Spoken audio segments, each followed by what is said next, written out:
He was trembling, not from the biting cold of the rain-soaked alley, but from the terrifying realization that the massive beast bleeding out on the pavement was wearing a collar with the crest of the city's most feared crime syndicate, and saving it might just cost him his life.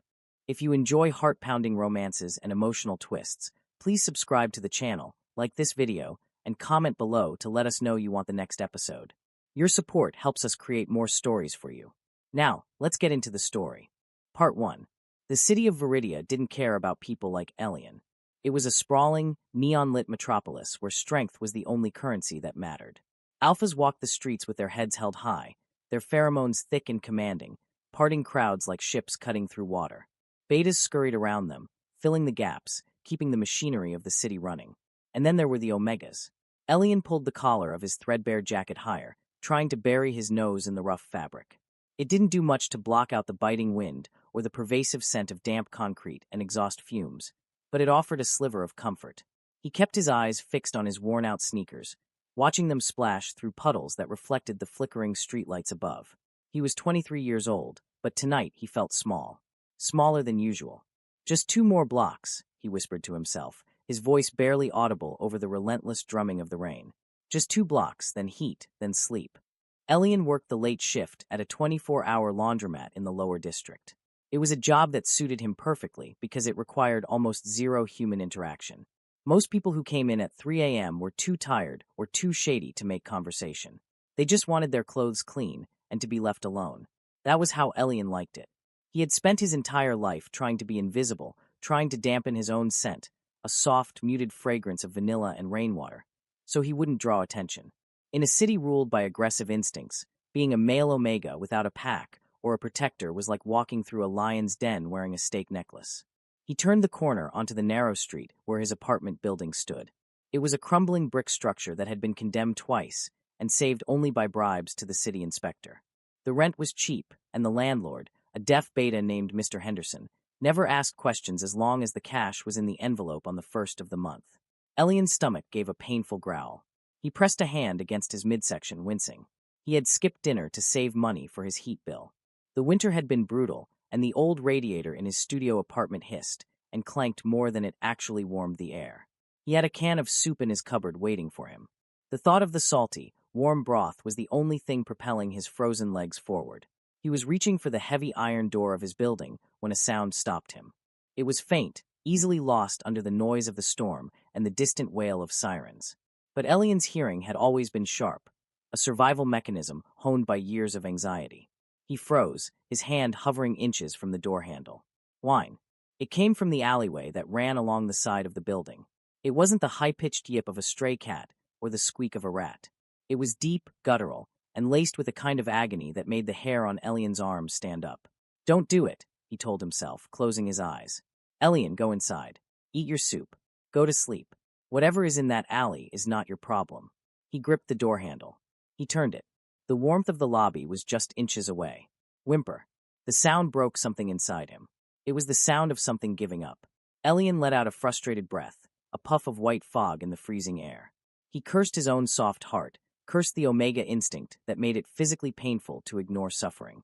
I'm just going to look, he muttered, stepping back from the door. Just a quick look. If it's a drunk alpha, I'm running. He moved cautiously toward the mouth of the alley.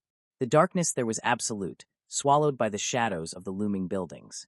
The rain fell harder here, channeled by the rooftops into icy sheets. Elian squinted, his heart hammering a frantic rhythm against his ribs. At first, he saw nothing but overflowing dumpsters and piles of wet cardboard. But then, a flash of lightning illuminated the far corner, and Elian gasped. Lying in a pool of dark, oily liquid that was definitely not water was a monster. It was a dog, but calling it a dog felt like an insult to the sheer scale of the creature. It was a cane corso, easily over 100 pounds of solid muscle, with a coat as black as the void itself. Even lying on its side, broken and bleeding, it looked terrifying. Its jaws were parted, revealing teeth that could snap a human wrist like a twig. Elian's instinct screamed at him to run. This was a predator. A killer. The kind of animal that guarded drug dens and illegal fighting rings. But the dog didn't growl. It didn't lunge. It just lifted its heavy, blocky head a fraction of an inch and looked at him. The eyes that met Elian's weren't filled with rage. They were a warm, melting amber, and they were filled with a terrifying amount of intelligence and fear. Elian took a hesitant step forward, his sneakers squelching in the mud. "Hey," he whispered, his voice trembling. You okay?" The dog let out a shuddering breath, its massive ribcage hitching. Elian got closer, and that's when he saw the damage. A deep, jagged gash ran along the dog's flank, soaking its sleek fur with blood. It looked like a knife wound, or maybe a gunshot graze. The blood was pooling rapidly, mixing with the rain and running toward the sewer grate. "Oh God," Elian breathed, his hands flying to his mouth. "You're hurt bad." He dropped to his knees, ignoring the filth of the alley floor soaking into his jeans. The dog flinched, a low rumble starting in its chest, but it was too weak to act on it. Shush, I'm not going to hurt you," Elian cooed, forcing his pheromones to settle. He projected as much calm and submission as he could, trying to tell the animal, "I am not a threat. I am small. I am safe." The dog seemed to sense it. The rumble died down, replaced by a weary sigh. Elian reached out a shaking hand, letting the dog sniff his fingers.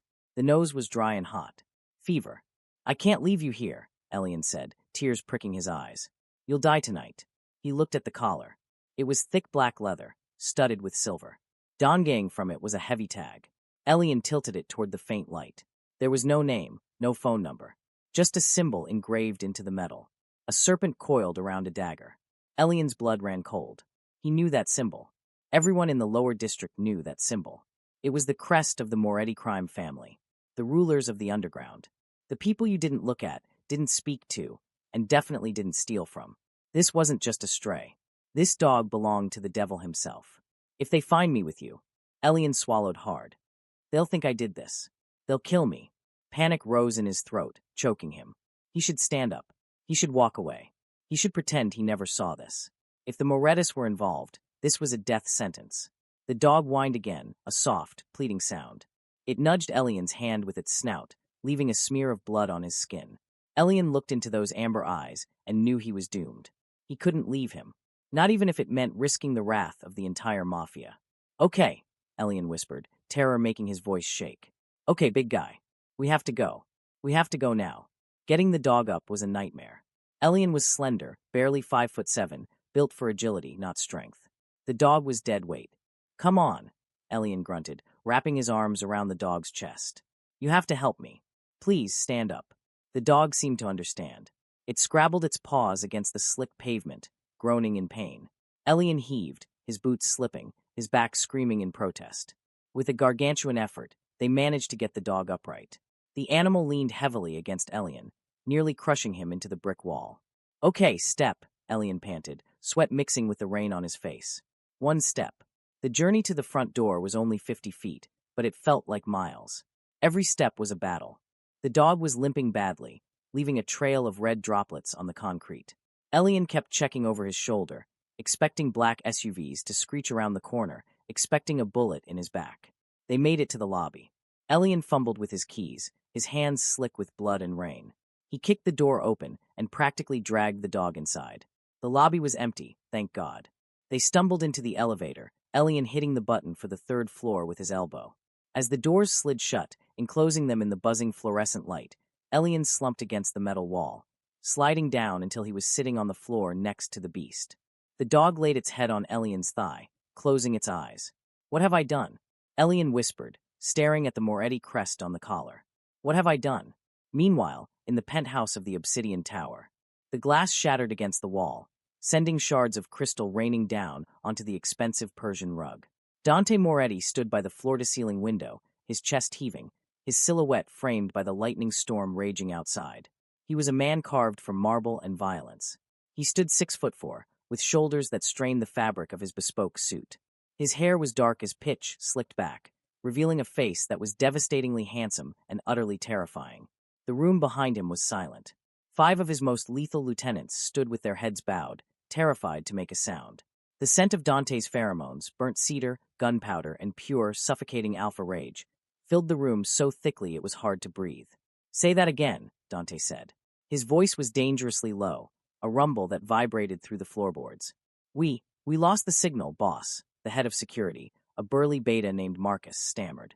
"The ambush, they used a jammer. By the time we cleared the shooters, Titan was gone. The tracker on his collar is offline." Dante turned slowly. His eyes were the color of steel, cold and sharp enough to cut. You lost my dog. It wasn't a question. It was an accusation. Titan wasn't just a dog.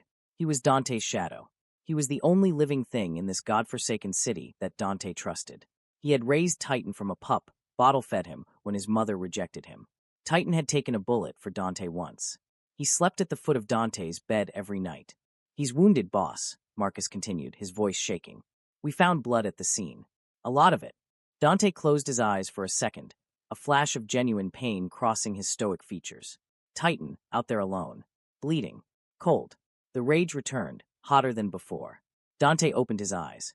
Tear this city apart, Dante commanded. Every alley, every shelter, every vet clinic. If someone has him, if someone has hurt him. He walked over to his desk and picked up a heavy gold lighter, flipping it open and shut with a metallic clink. If he is not back in this tower by sunrise, Dante promised, I will burn this city to the ground until I find him. Yes, boss. The men scrambled out of the room, eager to escape the suffocating pressure of his anger. Dante turned back to the window, looking down at the millions of lights below. Somewhere out there, in the freezing rain, his best friend was dying. Hold on, Titan, Dante whispered to the glass. I'm coming. Back in apartment 3B. Elian had turned his tiny bathroom into a triage center. He had laid down all his old towels on the tiled floor. Titan, he didn't know the dog's name, so he just kept calling him Big Guy, was lying on them, breathing shallowly. Elian had raided his meager first aid kit. He had a bottle of hydrogen peroxide, some antibiotic ointment, and a roll of gauze he had stolen from work months ago. It wasn't enough. Not nearly enough. This is going to sting, Elian murmured, soaking a washcloth in warm water. I'm so sorry. He gently dabbed at the wound. The gash was clean, thank God, but deep. It needed stitches. Elian didn't have a needle or thread, and even if he didn't have the stomach to sew flesh. I need superglue, Elian realized. He remembered reading it somewhere. For emergencies. He scrambled to his junk drawer in the kitchen, digging frantically until his fingers closed around a small tube of crazy glue. He ran back to the bathroom. Okay, this is insane. Elian's hands were shaking so bad, he almost dropped the tube. He cleaned the wound as best as he could. Titan whined, his leg twitching, but he let Elian work. The trust this animal was showing was heartbreaking. He was in agony, yet he allowed this strange, terrified Omega to touch his most vulnerable spots. Elian pinched the edges of the skin together, his brow furrowed in concentration. He applied the glue, holding the skin shut, counting the seconds. 1, 2, 10, 30. It held. The bleeding stopped. Elian slumped back against the bathtub. Exhaling a breath he felt like he'd been holding for an hour. He was exhausted. His adrenaline was crashing, leaving him lightheaded. There, he whispered, reaching out to stroke the dog's velvet-soft ears. That's the best I can do. Titan lifted his head. He looked at Elian for a long moment, then leaned forward and licked Elian's cheek. One long, rough, sloppy swipe. Elian let out a wet laugh, tears finally spilling over. You're welcome. Now came the next problem. Food. Elian went to his kitchen. He opened the fridge. It was depressing. A half-empty carton of almond milk, a jar of pickles, and 2 eggs. He opened the cupboard. His can of soup, a box of stale crackers, and a can of tuna he had been saving for a special occasion, which was sad in itself. Dogs can eat tuna, right? Elian asked the empty room. He opened the can and dumped it into a plastic bowl. He added a little water to make it easier to lap up. He brought it to the bathroom. Titan sniffed it, then devoured it in 2 seconds flat. He looked at the empty bowl, then up at Elian with hopeful eyes. That's all I have, Elian said apologetically. I'm sorry. I get paid on Friday. I'll buy you a steak on Friday. If we're both still alive. The reality of the situation came crashing back down. He had a Mafia boss's dog in his bathroom. I should call the number on the tag. No, there is no number, Elian debated with himself, pacing the small living room. If I take him to a vet, they'll scan his chip and call the cops or the owner. And if the Morettas show up, they won't ask questions. They'll just see an Omega with their property. Elian knew how these people worked. He had grown up in the slums. To them, possession was theft. If he tried to return the dog, they might think he kidnapped him for ransom. If he kept the dog, he was stealing. There was no winning scenario. I just have to hide you, Elian decided. Just until you can walk properly. Then I'll let you go. You can find your way home. It was a terrible plan, but it was the only one he had. He went back to the bathroom. Titan was trying to stand up again. No, stay down, Elian said softly. But the dog didn't want to stay in the bathroom. He hobbled out into the main room, his claws clicking on the cheap laminate flooring. He walked in a circle 3 times, then collapsed onto Elian's rugged, lumpy futon, the only piece of furniture Elian owned besides a chair. Titan let out a long sigh, resting his chin on his paws, watching Elian. Elian stared at the dog, taking up his entire bed. Okay, I guess you're sleeping there. Elian grabbed his spare blanket, a thin, scratchy wool thing, and curled up on the floor rug next to the futon. It was freezing in the apartment, but he draped his own duvet over the dog. Good night, big guy, Elian whispered into the dark. The dog shifted, reached down from the futon, and nudged Elian's shoulder with his nose. He whined until Elian moved closer. Eventually, Elian sighed and climbed onto the edge of the futon, curling up into a tiny ball against the dog's massive, warm back. The heat radiating from the animal was incredible. For the first time all winter, Elian wasn't shivering. He fell asleep to the sound of the dog's steady heartbeat, unaware that across the city, a predator was hunting, and every camera, every informant, and every soldier was looking for the very creature keeping him warm. The morning sun didn't bring relief. It brought the cold light of day. Elian woke up with a stiff neck and a mouth full of dog fur. He blinked, disoriented, until he saw the black giant snoozing beside him. Titan looked better. The bleeding hadn't restarted. Elian checked the time on his cracked phone screen. 7 a.m. He had to go to the store. He needed real dog food, more bandages, and maybe some painkillers that were safe for dogs. He counted the crumpled bills in his wallet. $22. That had to last him for 4 days. I can do this, he muttered. I'll just not eat. He put on his coat, patted Titan on the head. Stay here. Do not bark. Do not answer the door. I'll be right back. Titan thumped his tail once. Elian stepped out into the hallway, locking the door and all 3 deadbolts behind him. He hurried down the stairs and out onto the street. The storm had passed, leaving the city washed clean and gray. Elian walked briskly toward the corner bodega. He was scanning the shelves for the cheapest bag of dog kibble when he heard it, the sound of a heavy engine idling. He froze. Through the shop window, he saw a black SUV roll slowly down the street. It was tinted, sleek, and terrifyingly out of place in this neighborhood. It slowed to a crawl in front of his apartment building. Elian's heart stopped. A window rolled down. A man in a dark suit leaned out, scanning the front of the building. He held something in his hand, a device. A tracker. Elian ducked behind a display of potato chips, his breath coming in short, panicked gasps. They know. How do they know? The tracker on the collar. He had thought it was offline or broken because of the storm. But maybe it still had a faint signal. Elian watched in horror as the car stopped completely. 2 men got out. They were huge, wearing long coats that definitely concealed weapons. They walked up the steps to his building's front door. They weren't knocking. One of them pulled out a crowbar. Elian was trapped in the bodega, clutching a bag of generic dog food, watching the monsters break into his sanctuary. He had a choice. Stay here, hide and survive. Or run back there, try to intervene and likely die. He thought of Titan. He thought of the way the dog had licked the tears off his face. He thought of the warmth of his back.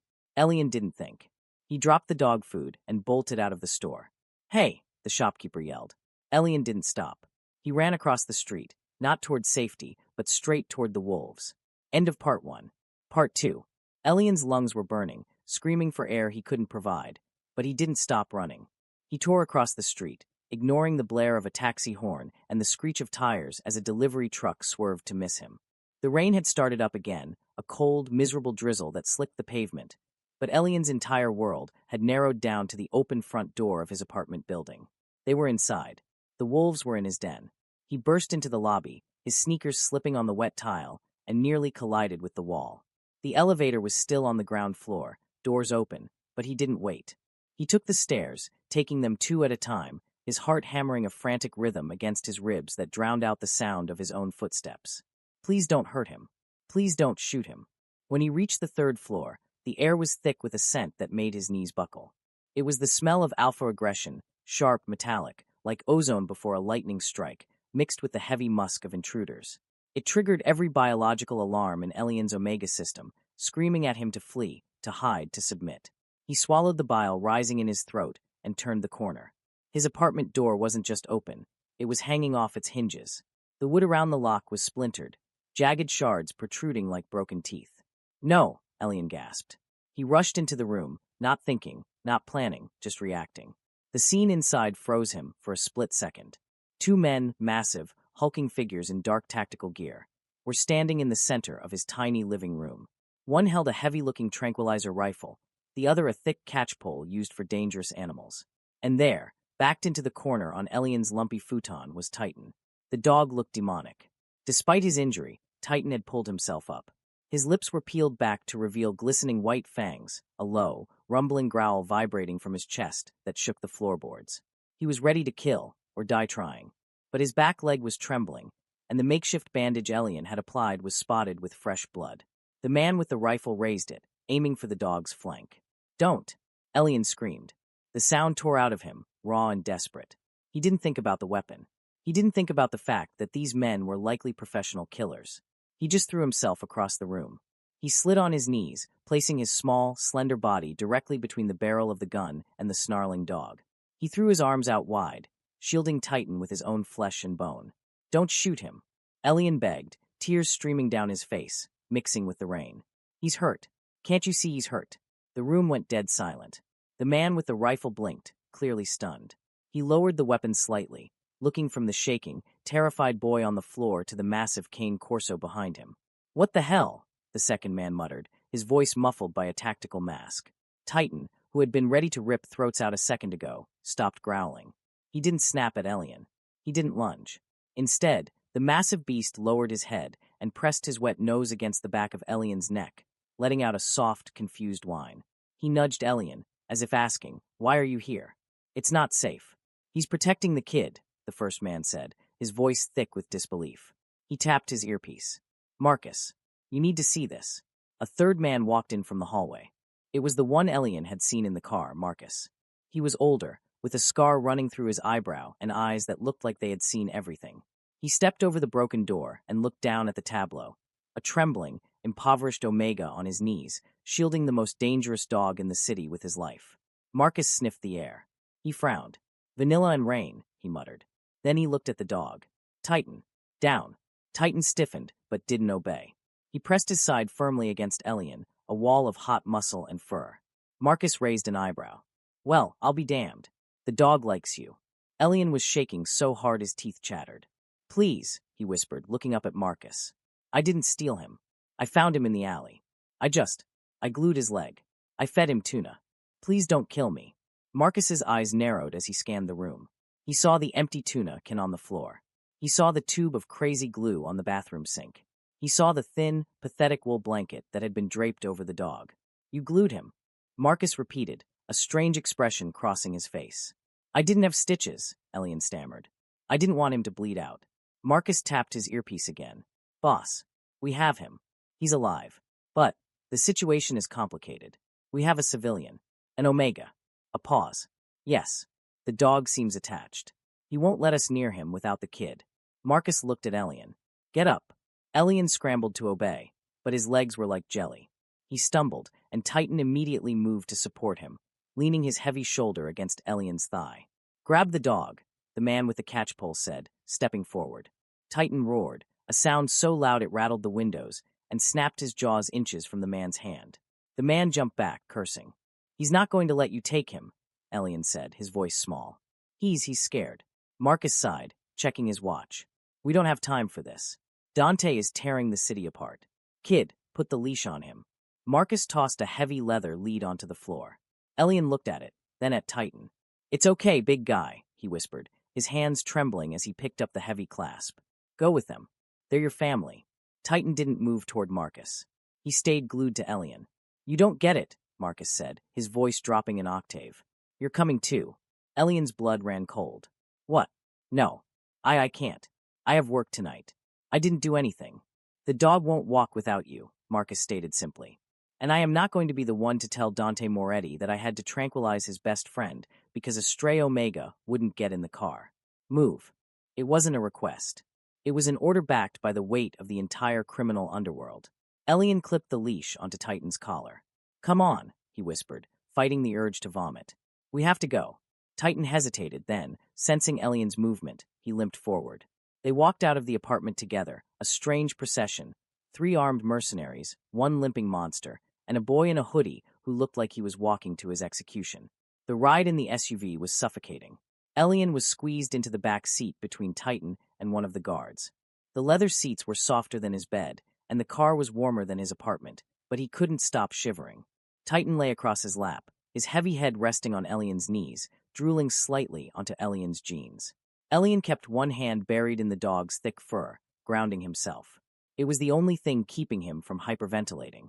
"Where are we going?" Elian asked, his voice barely audible. "The Obsidian Tower," the guard next to him grunted, not looking up from his phone. Elian squeezed his eyes shut. The Obsidian Tower. The tallest building in the city. The fortress of the Moretti family. People went in there and didn't come out. Rumors said the basement was a dungeon. Rumors said Dante Moretti fed traitors to his dogs. "I fed his dog tuna," Elian thought hysterically. "Is that a crime? Is tuna an insult? Oh God, I'm going to die for buying the wrong brand of fish." The drive took 20 minutes. When the car finally slowed, they weren't on the street. They were descending a ramp into a private underground garage. The heavy steel gates clanged shut behind them, sealing Elian's fate. "Out," Marcus commanded as the car stopped. Elian slid out, his legs numb.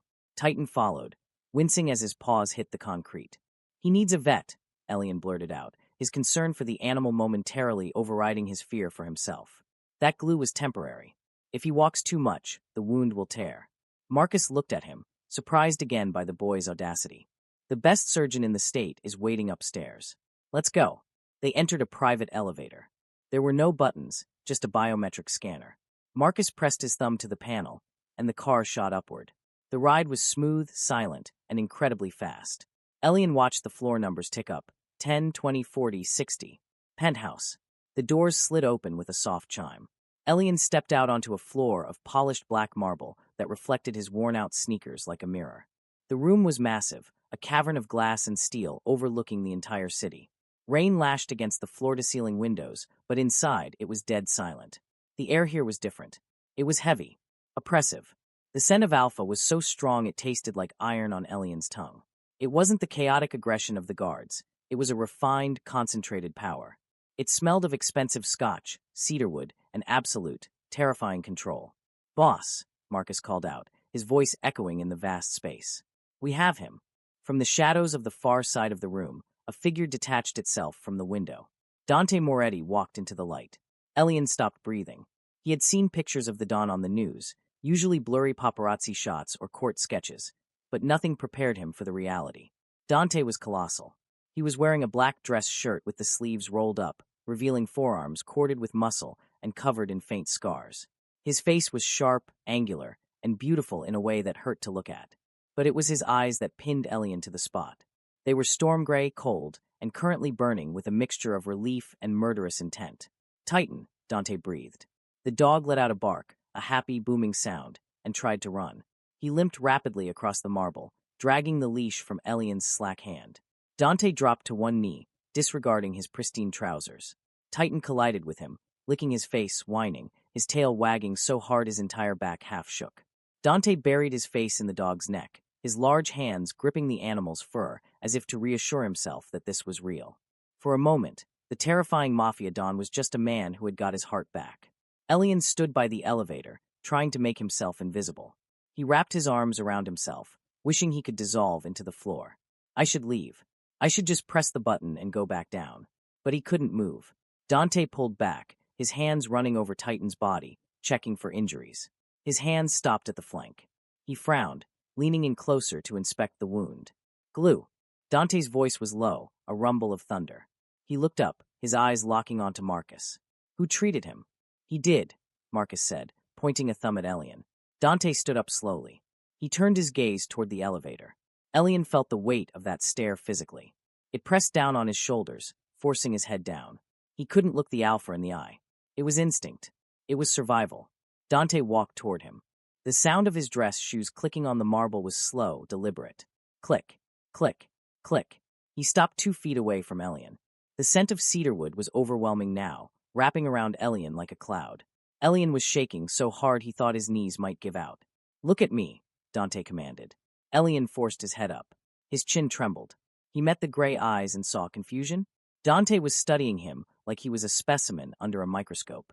He took in the frayed cuffs of Elian's hoodie, the dark circles under his eyes, the hollows of his cheeks that spoke of missed meals. "You found him?" Dante asked. His voice wasn't shouting, but it held a power that made Elian want to answer instantly. In the alley," Elian whispered. "Behind the laundromat. And you brought him into your home?" "It was raining. He was cold." Dante's eyes narrowed. "You know who I am?" Elian nodded fast. "Yes. Yes, sir." "Then you knew who he belonged to." Dante took a step closer, invading Elian's personal space. "You saw the collar. You saw the crest. Why didn't you call the police? Why didn't you run?" "He was hurt," Elian said, the words spilling out before he could stop them. A spark of defensive anger ignited in his chest, fueled by his exhaustion. He was bleeding out in the mud. "I didn't care whose dog he was. He shouldn't have been alone." Silence stretched between them, taut as a wire. Dante looked at the boy. This tiny, malnourished Omega, who looked like a strong wind would blow him away, standing in his penthouse, trembling with terror, yet daring to lecture him about caring for his dog. Dante looked past Elian to the table near the entrance where Marcus had placed the contents of Elian's pockets during a pat-down in the car. A wallet, keys, and a receipt from the bodega. Dante walked over and picked up the receipt. One bag of generic dog food. For dollars, Dante read. He looked at the wallet. It was old leather, cracking at the seams. He flipped it open. A $5 bill and a few ones. Dante looked back at Titan, who was watching Elian with adoring eyes. Then he looked at the glue on the dog's leg. The glue that had saved the animal's life. He realized what had happened. This boy, who clearly had nothing, had spent his last dollars on food for a dog that could kill him. He had used his own blankets. He had risked his life protecting the dog from Dante's own men. Something shifted in Dante's chest. The icy rage that had fueled him for the last 24 hours began to melt, replaced by a strange, hot curiosity. And something else. A possessive instinct he hadn't felt in years. "What is your name?" Dante asked, his voice softer now. "Elian," the boy whispered. "Elian." Dante tested the name. It sounded soft. Fragile. "Marcus," Dante said without looking away from Elian. "Boss, get the vet in here. Now. On it. And Marcus." "Yeah. Have the car brought around. Go to this. Alley. Go to his apartment." Elian's head snapped up. "No, please. I didn't steal anything. Please don't hurt my home. It's all I have." Dante ignored him. "Pack his things." Elian froze. "What?" Dante finally closed the distance between them. He reached out, his large hand hovering near Elian's face. Elian flinched, squeezing his eyes shut, expecting a blow. Instead, he felt a warm, rough thumb brush against his cheek, wiping away a smudge of dirt. "You aren't going back there, Elian," Dante said. It was a statement of fact, as absolute as gravity. Elian opened his eyes, wide with panic. "Why? Am I a prisoner?" Dante looked at Titan, who had limped over and was now leaning against Elian's legs again, refusing to leave his side. "Titan has chosen you," Dante said, his gaze returning to Elian's face, intense and unyielding. "He trusts you, and until he is fully healed, he isn't going to let you out of his sight." Dante leaned down, his lips brushing Elian's ear, his voice dropping to a whisper that sent shivers down Elian's spine. "And besides," the Alpha murmured, "I owe you a debt, and the Moretti family always pays its debts." Dante straightened up and looked at his guards. "Set up the guest suite next to mine. The boy stays." Elian felt the room spin. He swayed, the exhaustion and the adrenaline crash finally catching up to him. The last thing he saw before the darkness took him was Dante's arm shooting out to catch him, pulling him against a chest that felt as solid as a stone wall. End of Part 2. Part 3. The first thing Elian noticed was the smell. It wasn't the damp, moldy scent of his apartment, nor was it the sterile, chemical sting of the laundromat. It was a rich, complex fragrance, crisp linen, sandalwood, and beneath it all, that same terrifying, intoxicating scent of burnt cedar and ozone that he had smelled in the penthouse. Alpha. Elian gasped, his eyes flying open. He sat up so fast the room spun, a wave of nausea crashing over him. He wasn't on his floor. He wasn't on his lumpy futon. He was in a bed that was larger than his entire kitchen, drowning in sheets made of something so soft it felt like water against his skin. The room was dim, lit only by the glow of the city lights filtering through massive curtains. "Easy," a deep voice rumbled from the shadows. Elian froze, clutching the silk duvet to his chest. His heart hammered against his ribs like a trapped bird. In the corner of the room, sitting in a wingback leather chair that looked like a throne, was Dante Moretti. The Mafia boss had shed his suit jacket. His sleeves were rolled up to his elbows, revealing thick forearms covered in dark ink. tattoos of serpents and geometric lines that seemed to move when he flexed his hands. He was holding a tumbler of amber liquid, watching Elian with an intensity that made the air feel thin. "You've been out for 3 hours," Dante said, taking a slow sip of his drink. "My doctor said it was malnutrition and shock. He put in 4 in your arm while you slept." Elian looked down at his left arm. There was a small bandage in the crook of his elbow. He touched it, bewildered. I fainted." "You collapsed," Dante corrected. He stood up, and the sheer size of him seemed to shrink the room. "You didn't eat for 2 days, did you?" Elian swallowed hard. "I wasn't hungry." "Liar," Dante said softly. He didn't sound angry, just factual. "You spent your food money on tuna." At the mention of the tuna, a heavy thump thump thump sounded from the other side of the bed. Elian whipped his head around. Lying on a plush velvet rug next to the bed was Titan. The massive dog's leg was properly bandaged now, wrapped in professional blue medical tape. He lifted his head, his ears perking up as he looked at Elian. "Titan," Elian breathed, the relief washing over him so strong it made him dizzy again. Titan let out a low woof and tried to stand up. "Stay," Dante commanded. Titan ignored him. The dog hauled himself up, wincing slightly, and limped over to the side of the bed. He rested his heavy chin on the mattress, right next to Elian's knee, and let out a long, dramatic sigh.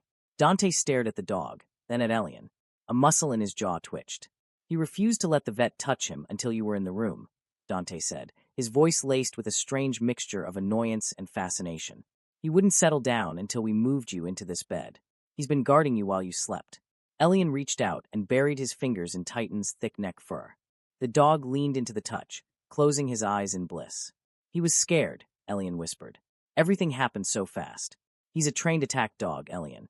He doesn't get scared," Dante countered, walking closer until he was standing right next to the bed. "But he is loyal, and apparently his loyalty has shifted." Dante loomed over him, casting a long shadow across the bed. Elian shrank back against the pillows, his Omega instincts screaming at him to submit, to bare his neck, to apologize for existing in this predator's space. "I can leave," Elian stammered, his voice trembling. "If he's okay, if he's treated. I should go. My shift. I'm going to be fired." Dante let out a dark, dry chuckle. It wasn't a happy sound. "You're worried about your job at the laundromat?" "I need that job," Elian said, a spark of defensive heat flaring in his chest despite the fear. "I have rent. I have bills. Not everyone lives in a tower." Dante's eyes narrowed. He reached into his pocket and pulled out a phone, Elian's cracked, outdated smartphone. He tossed it onto the duvet. "I called your boss," Dante said. "I told him you quit." Elian stared at the phone as if it were a bomb. You what?" "You quit," Dante repeated calmly. "And I had Marcus clear out your apartment. Your lease is terminated." The world dropped out from under Elian's feet. "You can't do that," he whispered, horror rising in his throat. "That's my home. That's my life. You can't just erase it." "It was a rat hole, Elian," Dante said, his voice hardening. "The door didn't lock. The heating didn't work. And it wasn't safe. It was mine," Elian shouted. He didn't know where the courage came from. Maybe it was the sheer desperation of having his tiny, controlled world shattered. "I don't have anything else. Where am I supposed to go?" Dante leaned down, placing a hand on the mattress on either side of Elian's legs, trapping him. His face was inches from Elian's. Elian could see the flecks of silver in his storm-gray eyes, could feel the heat radiating from his skin. "You stay here," Dante growled, the alpha command vibrating in his chest. "Why?" Elian cried, tears pricking his eyes. "Because of the dog. I saved him. I did a good thing. Why are you punishing me?" Dante froze. He looked at Elian's tear-streaked face, at the genuine terror and confusion in his wide eyes. He pulled back slightly, the aggression bleeding out of his stance, replaced by something more calculated. "I am not punishing you," Dante said, his voice dropping to a lower, rougher register. "I am paying my debt." He straightened up and adjusted his cuffs. "Dinner is in 20 minutes. In the dining room. There are clothes in the closet. Wear them." He turned to leave, but stopped at the door. He looked back at Titan, who hadn't moved an inch from Elian's side. "Bring the dog," Dante added, "since he clearly won't dine with me anymore." With that, the heavy oak door clicked shut, leaving Elian alone in a room that cost more than his entire life's earnings. 20 minutes later, Elian stood in front of a full-length mirror, staring at a stranger. The clothes in the closet were clearly new, tags still on them. They were simple but luxurious, soft cashmere sweaters, tailored trousers that fit his slender frame perfectly. He had chosen a cream-colored knit sweater that swallowed his hands and dark pants. He looked soft. He looked like someone who belonged in this tower, not someone who scrubbed stains out of strangers' clothes for minimum wage. "This is insane, big guy," Elian muttered to Titan, who was watching him from the rug. "I'm being kidnapped by a billionaire mobster. This is how I die. He's going to fatten me up and then feed me to his sharks." Titan gave a short huff and nudged the door with his nose. Elian took a deep breath, smoothed his hair, and opened the door. The hallway was a long expanse of marble and art. He followed the sound of clinking silverware. The dining room was vast, with a table long enough to seat 20 people. But it was only set for 2. Dante sat at the head of the table. He had changed into a fresh black shirt, the top buttons undone. He was reading a file on a tablet, a glass of red wine in his hand. Elian hovered in the doorway. Hello." Dante looked up. His gaze swept over Elian, starting at his bare feet. He couldn't find socks, and traveling up to the oversized sweater. His eyes lingered on the way the collar exposed the slope of Elian's neck, the vulnerable scent gland that marked him as an omega. Dante's pupils dilated slightly. He set the tablet down. "Sit," Dante said, gesturing to the chair directly to his right. Not the other end of the table. Right next to him. Elian walked forward, his legs stiff. Titan padded alongside him and immediately curled up under the table, resting his head on Elian's feet. A servant appeared from nowhere, placing a plate in front of Elian. It was steak, filet mignon, with roasted vegetables and truffle mashed potatoes. The smell was so good it made Elian's mouth water painfully. "Eat," Dante commanded. Elian picked up his fork, but his hand was shaking. He looked at the food, then at Dante. "I can't pay you for this." Dante paused, his wine glass halfway to his lips. "Excuse me. I don't have money," Elian said, his voice small but firm. "You took my job. You took my apartment. I have $22 in my wallet. I can't pay for this steak." Dante stared at him for a long, silent moment. Then, he set his glass down with a sharp clink. "Do you think I brought you here to send you a bill?" Dante asked, his voice incredulous. "Nothing is free," Elian whispered, looking down at his plate. "In my world, nothing is free. Especially not with people like you." "People like me?" Dante leaned in, his voice dangerous. "And what kind of people am I, Elian?" "Powerful," Elian said. "Dangerous. The kind who take what they want." Dante let out a short breath. "You're right. I do take what I want." He reached out, his hand covering Elian's small, trembling hand on the table. His skin was hot, his grip firm but not crushing. The contact sent a jolt of electricity straight up Elian's arm, making him gasp. "But right now," Dante said, his thumb brushing over Elian's knuckles, "what I want is for you to eat the damn steak before it gets cold. Consider it payment for saving my dog's leg." Elian looked at their joined hands. He could feel the pulse in Dante's wrist, steady and strong against his own frantic one. He slowly pulled his hand away, picking up his knife. He took a bite. It was the best thing he had ever tasted. He couldn't help the small noise of pleasure that escaped his throat. Dante watched him eat, ignoring his own meal. He watched the way Elian's eyes fluttered closed, the way color started to return to his pale cheeks. For a man who ruled an empire of violence, Dante found himself strangely captivated by the simple act of feeding this starving boy. "The vet was impressed," Dante said suddenly, breaking the silence. Elian swallowed. "He was. He said the glue was crude but effective. You closed the wound before infection could set in. You stopped the bleeding. He said if you hadn't done that, Titan would have gone into shock before morning." Dante leaned back in his chair. "Where did you learn to do that?" Elian shrugged, self-conscious. "YouTube. And I used to fix up the stray cats near the laundromat. They get into fights. I couldn't afford a vet, so I improvised." "You have a habit of saving strays," Dante observed. "I guess I know what it feels like to be hungry and hurt," Elian said quietly. "Nobody helps you when you're down there. You have to help each other." Dante felt a strange pang in his chest, something he hadn't felt in years. Guilt. No, he didn't do guilt. But looking at this boy, who was so fragile yet had such a fierce, protective heart, Dante felt a protective instinct flare up that rivaled his bond with Titan. "Marcus brought your things," Dante said, nodding toward a small cardboard box in the corner of the room. Elian looked at it. One box. That was his entire life. There wasn't much, Dante noted. No photos. No letters. No family. Elian shook his head. "Foster care. I aged out at 18. I've been on my own since." "Not anymore," Dante murmured. Elian looked up sharply.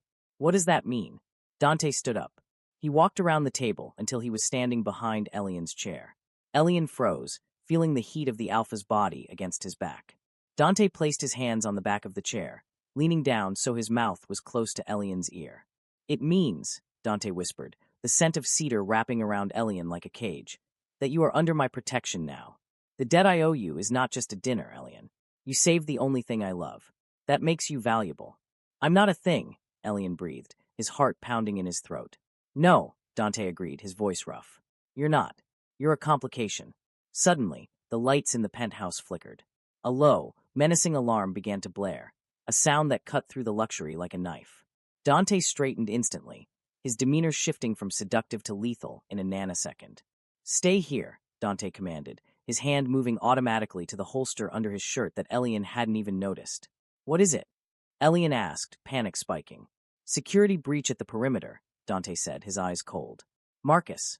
The head of security burst into the room, a tablet in his hand. "Boss, it's the Russians. They tracked the SUV back here.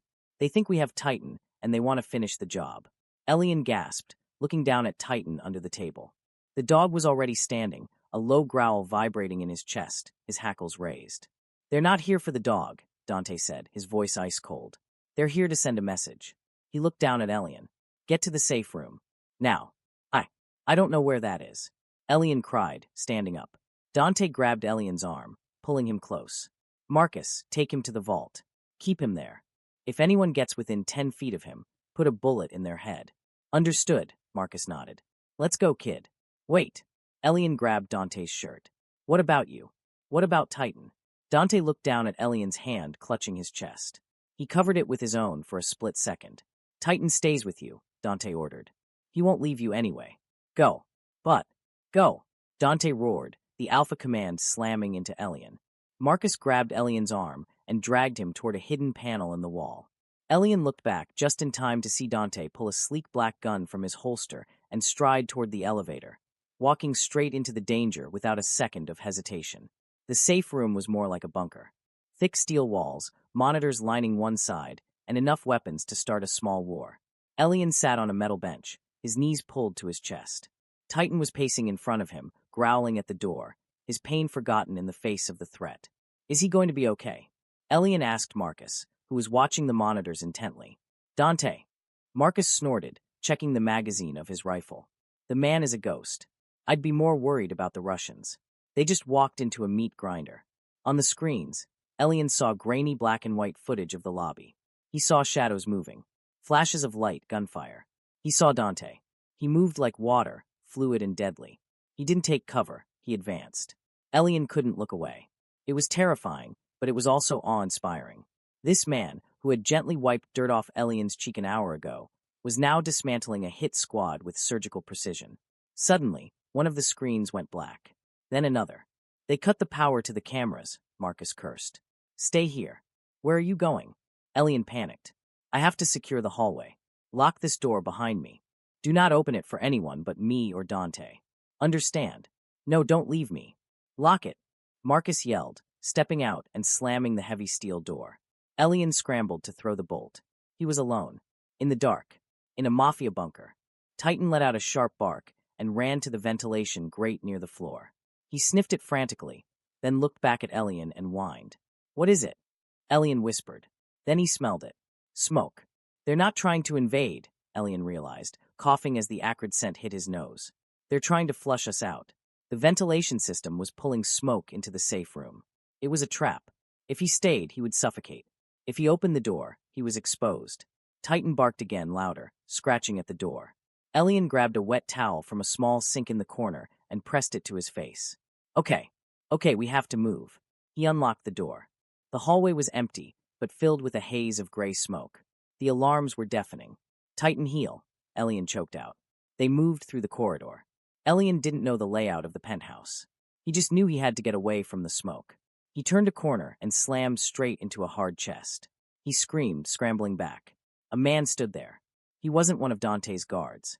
He was wearing a ski mask and holding a knife. He had bypassed the main fight and snuck up the service stairs. Well, the man sneered, his accent thick. "The dog and the little prize." He lunged for Elian. Elian froze. He had no weapon. He had no skills. But he had Titan. The cane Corso didn't hesitate. With a roar that shook the walls, Titan launched himself despite his injured leg. He hit the man in the chest like a cannonball, knocking him flat onto his back. The man screamed as Titan's jaws clamped onto his wrist, the knife skittering across the floor. "Tighten off," a voice thundered from the end of the hall. Dante. He emerged from the smoke, his shirt stained with blood, not his own, his gun raised. He didn't shoot. He walked up to the struggling man, kicked him in the head once, knocking him unconscious, and then grabbed Titan by the collar. "Enough," Dante said firmly. Titan let go, panting, blood on his muzzle. He immediately turned to check on Elian. Dante looked at Elian. Elian was pressed against the wall, shaking, coughing from the smoke, his eyes wide with shock. Dante holstered his gun and closed the distance in 2 strides. He didn't say a word. He grabbed Elian's face in both hands, tilting his head up, checking his pupils, checking for injuries. "Did he touch you?" Dante demanded, his voice raw. "No," Elian gasped. "Titan." Titan stopped him. Dante looked down at the dog, then back at Elian. His thumbs brushed over Elian's cheekbones, his touch possessive and frantic. "I told you," Dante whispered, his forehead pressing against Elian's. "You are under my protection." "You're bleeding," Elian said, reaching up to touch a cut on Dante's jaw. Dante closed his eyes at the touch, leaning into Elian's hand. For a moment, amidst the smoke and the unconscious assassin and the blaring alarms, the world narrowed down to the 2 of them. The adrenaline was fading, replaced by a chemical magnetism that was impossible to ignore. The Alpha and the Omega, bound by blood and a dog. "I'm fine," Dante said. He opened his eyes, and the intensity in them made Elian's knees weak. "But you are trouble, Elian." "I told you to let me go," Elian whispered weakly. "Too late," Dante growled. He swept Elian up into his arms, bridal style, as if he weighed nothing. "You're never leaving this tower again." Elian wrapped his arms around Dante's neck, burying his face in the man's smoky, cedar-scented shoulder. As Dante carried him away from the danger, with Titan limping faithfully at their heels, Elian realized with a terrified thrill that he didn't want to leave. End of Part 3. Part 4. The silence in the penthouse was unnerving after the chaos. The alarms had been cut, the smoke cleared by industrial fans that hummed quietly in the ceiling, but the tension remained thick enough to choke on. Elian sat on the edge of the massive 4-poster bed in the master suite, Dante's bedroom. He had been carried here, not to the guest room, but to the very heart of the Alpha's territory. The scent of cedar and dark roast coffee was overwhelming here, seeping into the heavy velvet drapes and the silk sheets beneath his hands. Titan lay on the rug by the fireplace, his bandaged legs stretched out. He was chewing contentedly on a raw bone that one of the staff had brought up, completely unfazed by the fact that he had mauled a man less than an hour ago. Elian, however, was shaking. He stared at his hands. They were clean now, scrubbed pink in the adjoining bathroom, but he could still feel the phantom sensation of grit and smoke. The door opened. Dante walked in. He had showered and changed into fresh clothes, black sweatpants and a tight gray t-shirt that clung to his damp skin. He looked less like a Mafia don and more like a weary soldier coming home from war. He carried a first aid kit in one hand and a glass of water in the other. "Drink," Dante said, setting the glass on the nightstand. His voice was rough, tired. Elian obeyed, his throat parched. He downed half the glass in one go, the cool liquid soothing the scratchiness from the smoke. "Turn around," Dante commanded softly. Elian froze. "What?" "You have a scratch on your neck." "From the debris." Elian reached up and touched his neck. His fingers came away with a smear of blood. He hadn't even felt it. "I can do it myself," Elian mumbled, reaching for the kit. Dante moved the kit out of reach. "Turn around, Elian." It wasn't a shout, but the alpha tone was undeniable. It plucked at the strings of Elian's biology, making his body react before his mind could protest. He turned, presenting his back to Dante, pulling the collar of his oversized sweater down to expose his neck. He felt the mattress dip as Dante sat behind him. The heat radiating from the man was intense, a solid wall of warmth against Elian's shivering back. "This will sting," Dante warned. A cool antiseptic wipe touched Elian's skin. He hissed, instinctively trying to pull away. "Stay still," Dante murmured, his hand coming up to rest on Elian's shoulder to steady him. His large palm was heavy, grounding.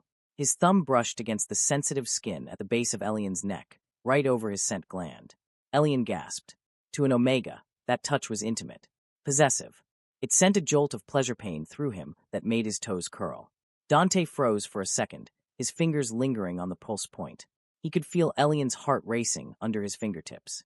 He could smell the distress in Elian's scent, vanilla turned sharp with fear. But underneath it, there was a sweetness that was beginning to bloom. A scent of arousal. Dante swallowed hard, his own alpha instincts roaring to life. Mine. Safe. Mine. He forced himself to focus on the scratch. He applied a small bandage, his movements surprisingly gentle for a man who killed for a living. There, Dante said, his voice thick. Elian turned back around, his face flushed. Thank you. Dante didn't move away. He stayed close, his gray eyes searching Elian's face. You didn't run. What? In the hallway, Dante said. When the smoke started. When the intruder came at you. You didn't run away. You stayed with Titan. He's hurt, Elian said simply. He couldn't run fast. I wasn't going to leave him behind. Dante looked at the dog, then back at Elian. Most people run when a gun is pointed at them. Most people save themselves. I've been running my whole life, Elian whispered, looking down at his lap. Running from foster homes, running from debt collectors, running from alphas who think they can just take whatever they want. I'm tired of running, Dante. The use of his first name, without the Mr.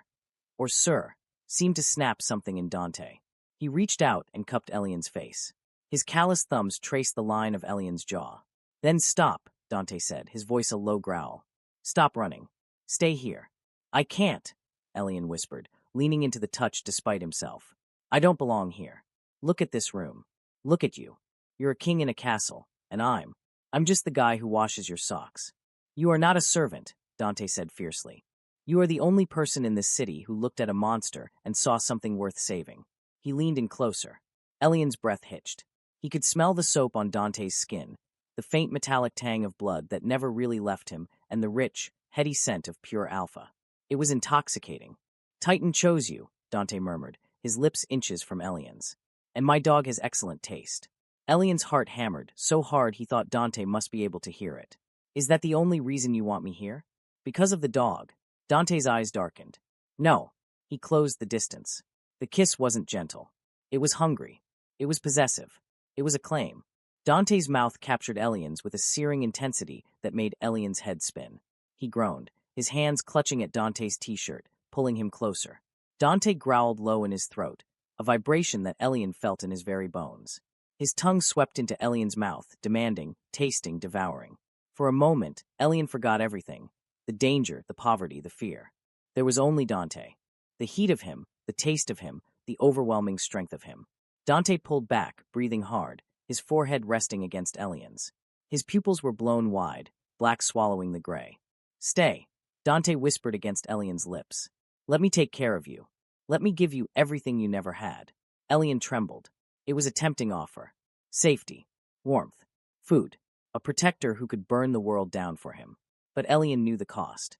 If I stay, Elian whispered, pulling back slightly, I lose my freedom. I become yours. Your pet. Your prisoner. Dante's expression hardened. He sat up, putting a sliver of distance between them. You think I want a prisoner?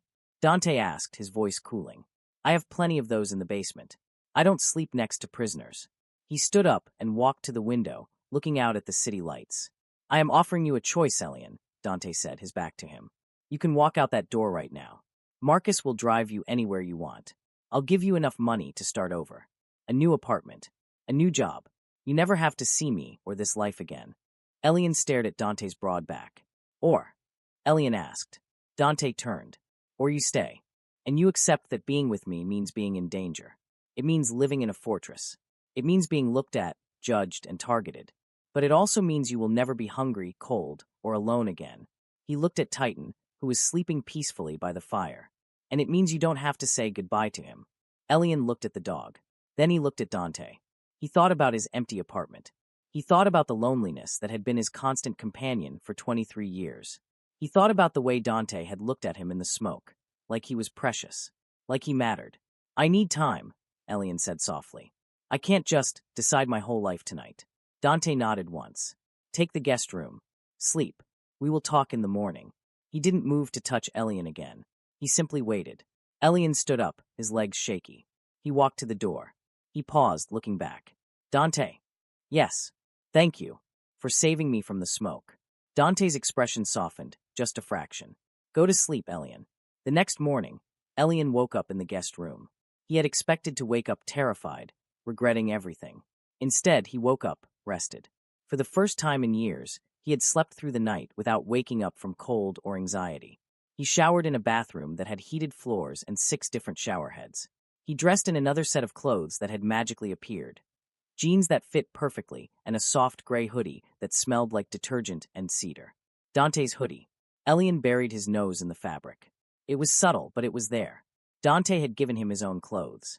It was a claiming mark, visible only to those with a nose for it.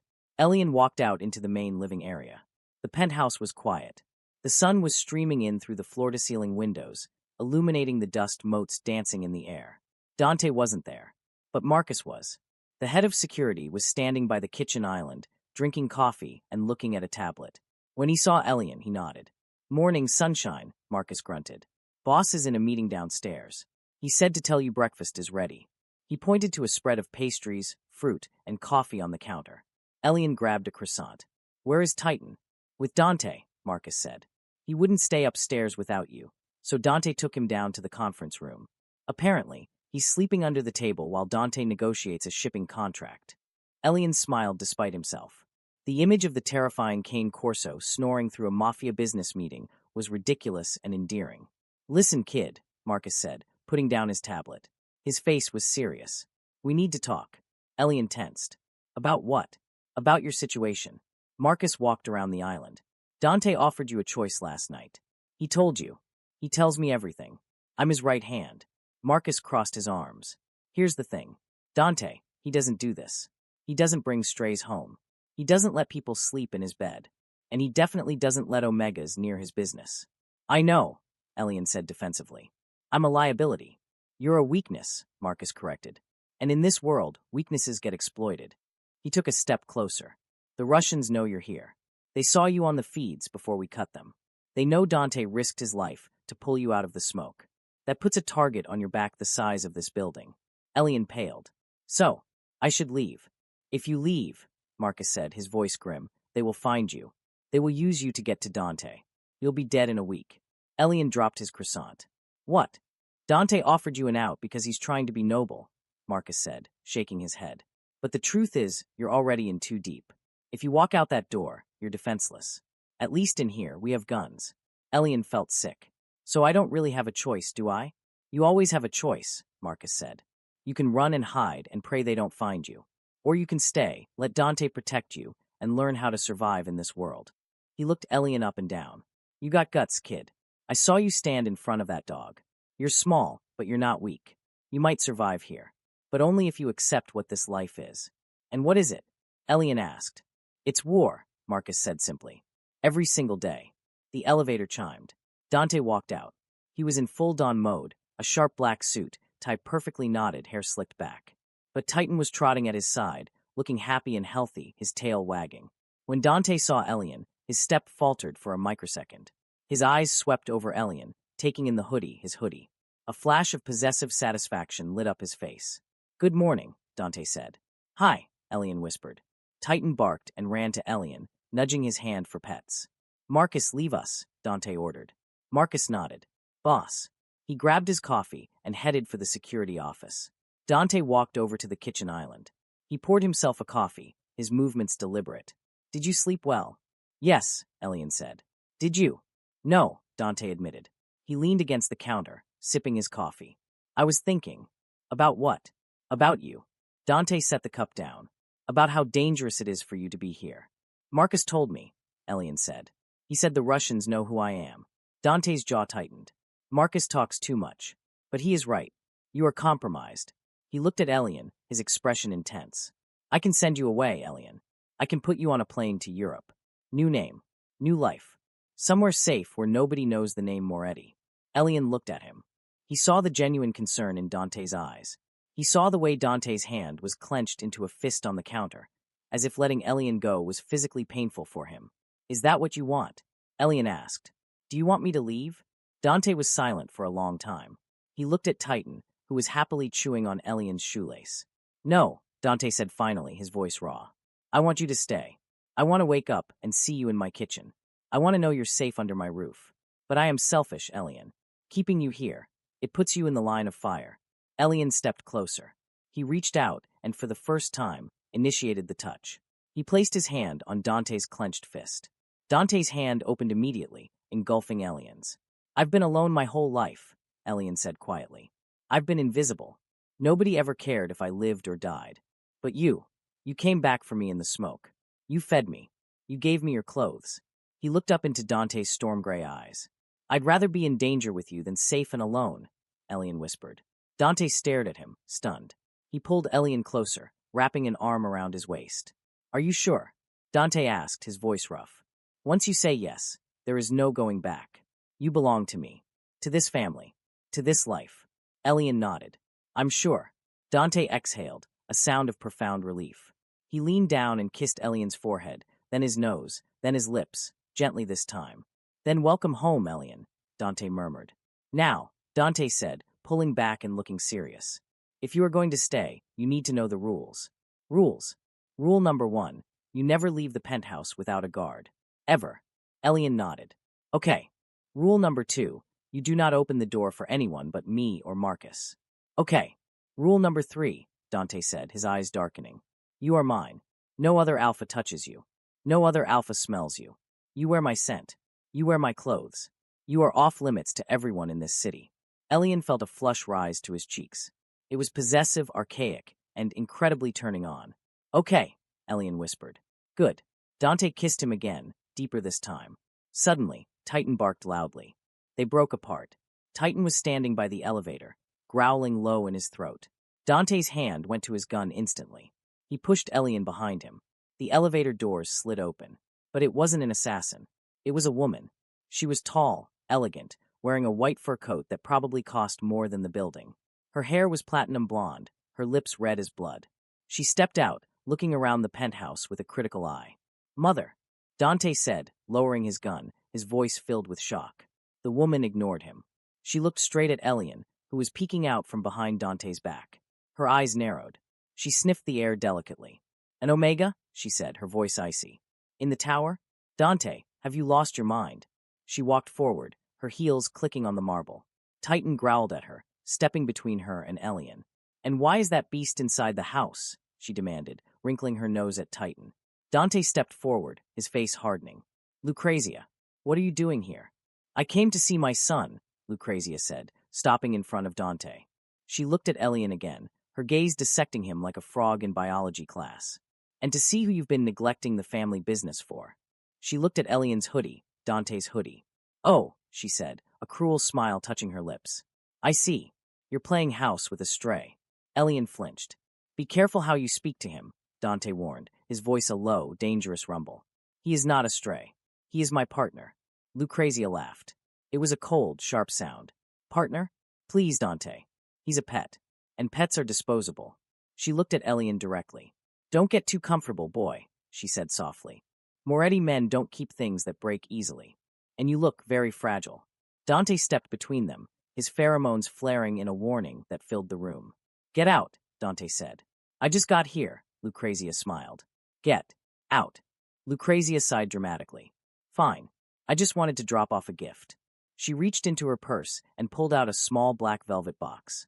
She tossed it onto the kitchen island. For the boy, she said. Welcome to the family.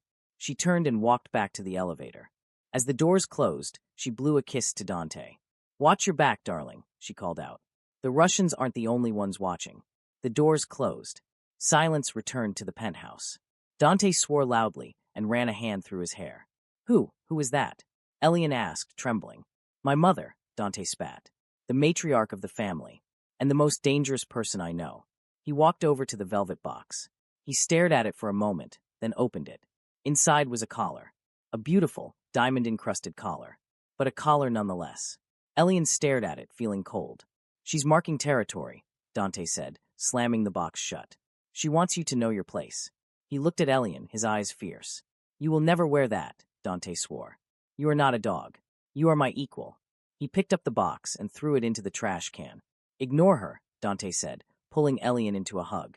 She's trying to scare you. It worked, Elian muffled into Dante's chest. I won't let her touch you, Dante promised. I won't let anyone touch you. But as Elian held onto Dante, looking at the trash can where the diamond collar lay, he couldn't shake the feeling that the war Marcus had talked about wasn't just outside the walls. It was inside the family, too. And he had just walked right onto the battlefield. End of Part 4. Part 5. The diamond collar lay in the bottom of the stainless steel trash can, glittering under the kitchen lights like a coiled viper. Elian stood over it, clutching a mug of tea that had gone cold 20 minutes ago. The house was silent. It was 3 a.m. Titan was asleep on the rug, his paws twitching in a dream, but Elian couldn't close his eyes. Every time he tried, he saw Lucrezia's red lips curling into a sneer. Pets are disposable. It's just jewelry, a voice said from the darkness. Elian jumped, tea sloshing over the rim of his mug onto his hand. He hissed, putting the mug down on the granite island. Dante stepped out of the shadows of the hallway. He was shirtless, wearing only low-slung sweatpants. The moonlight from the floor-to-ceiling windows washed over the scars on his chest and the dark ink on his arms. He looked like a statue brought to life, beautiful, terrifying, and awake. "I didn't mean to wake you," Elian whispered. "I don't sleep much," Dante replied, walking over to the fridge. He pulled out a bottle of water. "Why are you staring at the trash?" "She's right, isn't she?" Elian asked, his voice trembling. "Your mother. She said I'm a weakness. She said I'm fragile." Dante slammed the fridge door shut. The sound echoed like a gunshot in the quiet penthouse. "My mother," Dante said, turning to face Elian, "is a woman who believes power comes from fear. She thinks love is a defect." He walked over to Elian, ignoring the trash can completely. He stopped inches away, his body heat radiating outward, warming the chill in Elian's bones. "But she is wrong, Elian. You aren't weak." Dante reached out and took Elian's hand, the one that had been burned by the tea. He lifted it to his lips, kissing the red skin gently. "A weak man would have run from the alley," Dante murmured against Elian's skin. "A weak man would have opened the door for my guards. A weak man would have taken the money I offered and fled to Europe." He looked up, his gray eyes fierce. "You stayed. That makes you the strongest person in this room." Elian felt a lump form in his throat. "But the Russians, they want to kill you. And now they know about me. I make you vulnerable." "You give me something to fight for," Dante corrected. "Before you, I fought for territory. I fought for pride. I fought because it was all I knew. Now," Dante's thumb brushed Elian's cheek. "Now I fight for a future. A future where you and I can sit on this couch and watch a movie without a gun on the table." Elian let out a shaky breath. "Is that even possible?" "We're going to make it possible," Dante promised. "Starting tonight." "Tonight? What's tonight?" Dante's expression shifted. The softness vanished, replaced by the cold, calculating look of the dawn. "Tonight is the Obsidian Gala," Dante said. "It's the biggest social event of the underworld season. Politicians, judges, rival bosses. Everyone will be there." Elian's stomach dropped. And you're going?" "We are going," Dante said. Elian took a step back. "Me? No. Dante, look at me. I'm a nobody. I don't know which fork to use. I faint if people look at me too long. I can't go to a Mafia ball." "You have to," Dante said, his voice leaving no room for argument. "If I hide you away in this tower, the rumors will spread. They will say I am ashamed of you. Or worse, that I am terrified of losing you. It makes you a target." He stepped closer, gripping Elian's shoulders. "But if you walk into that ballroom on my arm, if you stand by my side with your head held high, it sends a message. It tells them that you are not a victim. You are a Moretti, and touching you means war." Elian looked at Titan, who had woken up and was watching them with sleepy eyes. "Does Titan have to go?" Elian asked weakly. Dante actually smiled, a rare, genuine smile. "Titan is the guest of honor. He's the reason we're celebrating. Officially, the gala is a fundraiser for canine rehabilitation. Elian let out a hysterical laugh. "You're kidding. I never joke about business," Dante said, his eyes twinkling. "Go to sleep, Elian. You have a long day tomorrow. The tailor arrives at 8 a.m. If you're loving the story of Elian and Dante, don't forget to hit that like button and subscribe. It really helps the channel. Ready for part 5? Let's go." Part 5. The tailor was a small, frantic Italian man named Giuseppe who smelled of espresso and fabric chalk. He arrived with 3 assistants and a rolling rack of clothes that cost more than the entire neighborhood Elian grew up in. "Too thin," Giuseppe cried, pinching the fabric of Elian's hoodie. "He is drowning in this. We need structure. We need elegance. We need danger." Elian stood on a podium in the living room, arms outstretched, feeling like a doll. Titan was lying on the sofa, which he was technically not allowed on, but nobody had the heart to move him, chewing on a squeaky toy shaped like a burglar. Dante sat in an armchair, watching the proceedings with the intensity of a hawk. He rejected suit after suit with a single word. "No. Too flashy. Too soft. He looks like a waiter." Finally, Giuseppe pulled out a suit that was different. It wasn't black. It was a deep, midnight blue velvet, so dark it looked black until the light hit it. The lapels were sharp satin. "Try this," Dante commanded, sitting forward. Elian went into the guest room and changed. The fabric was heavy, expensive. It hugged his slender frame, emphasizing his waist but building up his shoulders. He walked out, feeling self-conscious. The room went quiet. Giuseppe clasped his hands together. Magnifico. Dante stood up. He walked over to Elian, circling him slowly. He reached out and adjusted the collar, his fingers grazing Elian's neck. Perfect, Dante murmured. It matches your eyes. My eyes are brown, Elian said. They are amber, Dante corrected. Like warm honey. He turned to the tailor. We'll take it, and fit him for a holster. Elian froze. A what? A holster, Dante said calmly. Shoulder mount. Concealed. I don't know how to use a gun. Elian whispered frantically as the tailor began measuring his chest for the leather harness. You don't need to use it, Dante said, his voice low so only Elian could hear. You just need to wear it.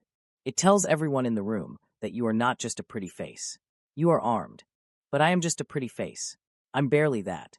Dante grabbed Elian's chin, forcing him to look up. Stop it. You survived the streets alone for 5 years. You saved my dog from a gunshot wound using glue. You have instincts, Elian. Tonight, you use them. The venue for the Obsidian Gala was the city's opera house. It was a fortress of marble and gold, tonight surrounded by a fleet of black SUVs and enough private security to invade a small country. The car ride over was silent. Titan was in the back of the SUV with them, wearing, Elian couldn't believe it, a custom black bow tie attached to his collar. He looks more handsome than I do, Elian noted, nervous energy making his leg bounce. Dante placed a heavy hand on Elian's knee, stilling the movement. Breathe. I can't. I'm going to throw up. If you throw up, aim for the Russians, Dante said dryly. The car stopped. The door opened. Flashbulbs erupted like a supernova. Elian flinched, instinctively turning into Dante's chest. Dante didn't push him away. He wrapped an arm around Elian's waist, shielding him from the glare, and guided him out. Head up, Dante whispered in his ear. Look at me. Ignore them. They walked up the red carpet. Titan walked perfectly at Dante's heel, looking every inch the Mafia guardian. The press, paid off, of course, shouted questions. Mr. Moretti, is it true the dog was kidnapped? Who is the mystery guest? Is there a truce with the Petro family? Dante ignored them all. He moved with a predator's grace, pulling Elian along in his wake. Inside, the opera house was breathtaking. Chandeliers the size of cars hung from the ceiling. A live orchestra played waltzes that sounded sharp and dangerous. The room was filled with men in tuxedos and women in gowns that cost a fortune. But the moment Dante Moretti walked in, the music didn't stop, but the conversation did. Every eye turned to them. Elian felt the weight of hundreds of stares. He smelled the pheromones in the room, a suffocating mix of expensive perfume, alcohol, and the underlying metallic tang of alpha aggression. It was dizzying. Stay close, Dante murmured. They moved through the crowd. Dante was like a shark parting a school of fish. People stepped out of his way, nodding respectfully, their eyes darting to Elian, and then quickly away when they saw Dante's possessive grip on his waist. Dante! A voice boomed. A man approached. He was older, heavy-set, with a face like a bulldog. He smelled of cigars and brandy. Don Salvi, Dante nodded, his expression polite but cold. Good to see you out, Salvi said, clapping Dante on the shoulder. He looked down at Titan. And the beast lives. I heard he took a bullet. He bit the bullet back, Dante said smoothly. Salvi laughed, a wet, wheezing sound. Then his eyes slid to Elian. They lingered. They traveled up and down Elian's body in a way that made Elian's skin crawl. And who is this little morsel? Salvi asked, licking his lips. I didn't know you collected antiques, Dante. He looks fragile. Dante's arm tightened around Elian's waist. The temperature in the immediate vicinity seemed to drop 10 degrees. This is Elian, Dante said, his voice flat. My partner. Partner. Salvi raised an eyebrow. You mean in business? Or pleasure? He reached out a hand to touch Elian's arm. Titan let out a growl. It wasn't loud, but it was deep enough to vibrate through the floor. Salvi snatched his hand back. He doesn't like sudden movements, Dante said, a cruel smile playing on his lips. And neither do I. Salvi cleared his throat, looking nervous. Of course. No offense intended. Enjoy the evening. He scurried away. You handled that well, Dante said to Elian. I didn't do anything, Elian whispered. I just stood there. Exactly. You didn't flinch. You didn't look down. You looked him in the eye. I was too scared to blink, Elian admitted. Dante chuckled. Whatever works. They circulated for an hour. Elian began to relax, just a fraction. He realized that as long as he was touching Dante, nobody dared to approach him. He was safe in the bubble of Dante's power. But then, a man in a headset whispered something to Dante. Dante frowned. He looked at Elian. "I have to take this," Dante said. "It's the mayor. He's in the private lounge." "I'll come with you," Elian said quickly. "No, he won't speak in front of civilians. It's about the port permits." Dante looked around. "Titan stays with you. Marcus is right there by the bar. I will be 5 minutes. Do not move from this spot." "Dante." 5 minutes, Elian. "You are safe. Look at Titan." Elian looked down. Titan sat by his leg, solid as a rock. "Okay," Elian said. 5 minutes. Dante kissed his forehead and disappeared into the crowd. Elian stood by a marble pillar, clutching a glass of sparkling water. He felt exposed without Dante's heat beside him. He focused on Titan, scratching the dog's ears. "You're a good boy," Elian whispered. "Don't let anyone eat me." Talking to the dog, a voice sneered. How fitting. Elian froze. He knew that voice. He turned slowly. Standing there was a young man, maybe Elian's age, but dressed in a white tuxedo that screamed, "Look at me." He had platinum blonde hair and cold blue eyes. It was Lucrezia's son, Dante's younger half-brother. Enzo. Elian had seen him in the tabloids. The party prince of the Moretti family. Reckless, cruel, and jealous of Dante's power. "You must be the stray," Enzo said, taking a sip of champagne. He looked Elian up and down with open disgust. "Mommy told me Dante picked up a pet from the gutter. I didn't realize she meant it literally." Elian straightened his spine. "Head up. Look him in the eye." "My name is Elian," he said, surprised by how steady his voice sounded. "I don't care what your name is." Enzo stepped closer. He smelled of sour grapes and expensive cologne. "You're an embarrassment. Standing here in a suit that costs more than your life, pretending you belong." Titan stood up, his hackles raised. "Easy mutt," Enzo sneered. He looked at Titan with hatred. "I should have put a bullet in your brain years ago." Elian stepped in front of Titan. The movement was instinctive. "Don't talk to him," Elian said sharply. Enzo laughed. "Or what? You'll hit me? You're an Omega, sweetheart. You're built to take orders, not give them." He reached out and grabbed Elian's chin, his fingers digging in painfully. "Let's see what Dante sees in you," Enzo hissed. "Is it the face? Or are you just good on your KN?" Crack. Elian didn't think. He didn't plan. He just reacted. He slapped Enzo. It wasn't a weak slap. It was a slap fueled by years of being pushed around, years of being invisible, and 5 days of living with the most dangerous man in the city. It echoed through the ballroom. The music stopped. Enzo stumbled back, clutching his cheek. His eyes went wide with shock, then red with rage. "You little filth," Enzo screamed. He raised his hand, a heavy gold ring on his finger glinting in the light. He was going to strike Elian, and he was an alpha. It would break Elian's jaw. Elian flinched, closing his eyes, waiting for the pain. It never came. A low, terrifying snarl ripped through the air, followed by a scream of agony. Elian opened his eyes. Titan had lunged. He hadn't bitten Enzo's throat. He was too disciplined for that, but he had clamped his massive jaws around Enzo's raised forearm, dragging him to the ground. Enzo was thrashing, screaming. "Get him off! Get him off!" Security guards were rushing in. Marcus was sprinting from the bar. "Titan heel!" Elian shouted. The dog instantly let go and backed up, standing over Elian, his chest heaving, his teeth bared at Enzo, who was cradling his bleeding arm on the floor. "You're dead!" Enzo shrieked, tears streaming down his face. "I'll kill you. I'll have you both killed. Is there a problem here?" The voice was quiet, but it carried across the silent room like a shockwave. Dante was back. He walked through the circle of people. He looked at Enzo bleeding on the floor. He looked at Titan, who had blood on his muzzle. And he looked at Elian, who was shaking but standing his ground. Dante didn't look at Enzo. He walked straight to Elian. "Did he touch you?" Dante asked calmly. He grabbed my face," Elian whispered. "And he threatened Titan." Dante turned slowly to face his brother on the floor. Enzo scrambled backward. "Dante, wait. The dog attacked me. That freak slapped me." Dante walked over to Enzo. He knelt down, not caring about his tuxedo. "You touched what is mine, Enzo," Dante said. His voice was conversational, which made it infinitely more terrifying. "He's just an Omega." Enzo cried. Dante grabbed Enzo's injured arm, right over the bite mark. Enzo screamed. "He is not just an Omega," Dante said, squeezing until Enzo's face went white. "He is the only reason I am not letting that dog finish what he started." Dante leaned in, his eyes black voids. "If you ever look at him again, if you ever breathe in his direction, I will strip you of your name, your money, and your protection. I will throw you to the Russians myself. Do you understand? Yes. Yes, Dante, please. Dante let go. He stood up and took a handkerchief from his pocket, wiping his hands. Get him out of here, Dante said to the guards.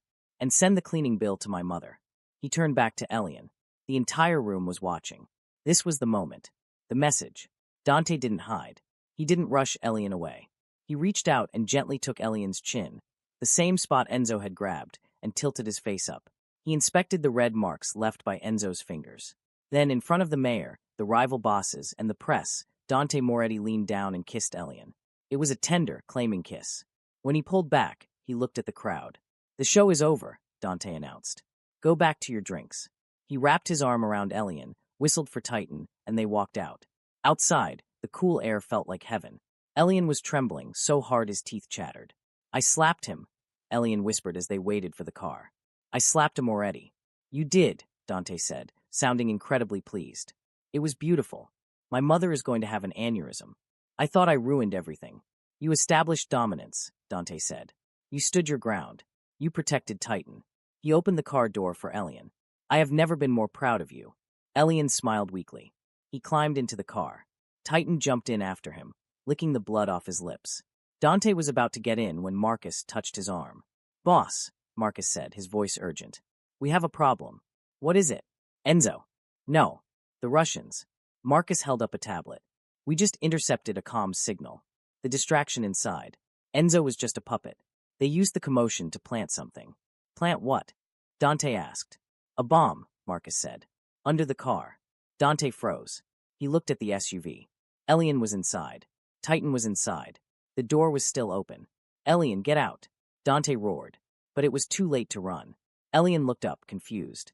Dante. A red light blinked on the undercarriage of the SUV. Dante didn't think. He dove.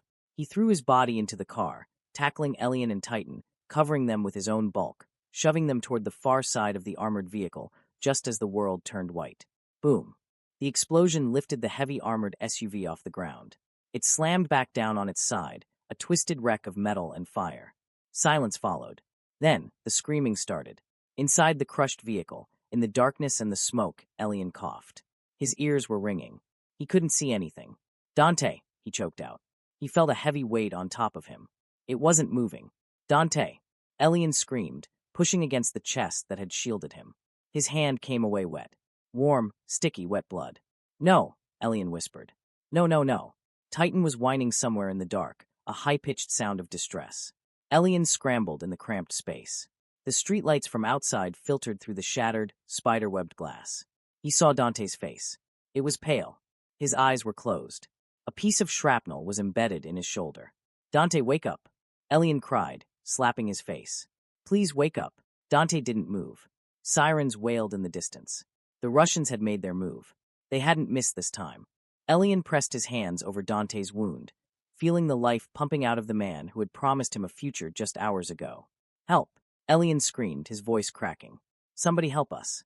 But as the flames licked at the edges of the car, Elian realized with a chilling clarity. The guards were down. Marcus was shouting orders, but couldn't get to them.